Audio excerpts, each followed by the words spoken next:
الحاجات دي على النت. عايز تقول حاجه؟ الناس كلها فاكره، الناس كلها مش فاكره. حاجه بقى في المظاهرات الثوره دي ثانيه واحده الثوره دي لو كانت مسلحه كان نجحت نجاح باهر وقطع النظير. طب عايز تقول الكلام دوت؟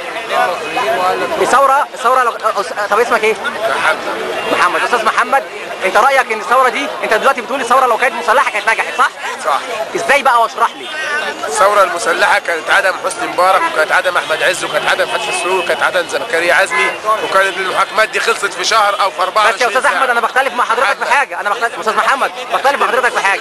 انت قصدك ان المتظاهرين اللي كانوا هنا في التحرير كان المفروض يبقى معاهم سلاح؟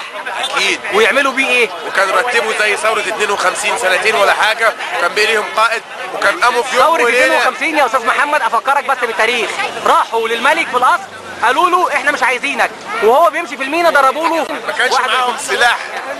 كان معاهم سلاح، ده لان هم ضباط جيش اللي عملوها. السلاح يغير الكلام 180 درجه. يا استاذ محمد اللي عمل الثوره بتاعت 52 ضباط جيش، لكن اللي عمل الثوره دي مواطنين زيك. الثوره بتاعت ايران كانت مسلحه، الثوره بتاعت رومانيا كانت مسلحه، احنا مالنا من ايران؟ الثوره البلشفيه كانت مسلحه. الثوره البلشفيه السلاح بيفرق 180 درجه في الكلام. حضرتك سؤال، مين اللي عمل الثوره البلشفيه؟ بتوع ايطاليا او روسيا. بتوع ايطاليا ولا روسيا؟ لا حد. اسمه ايه؟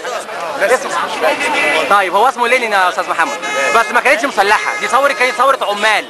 كلمه بلشفه، الثوره البلشفيه دي جايه من كلمه بلشفه، معنى البلشفه يعني اتحاد نقباء العمال.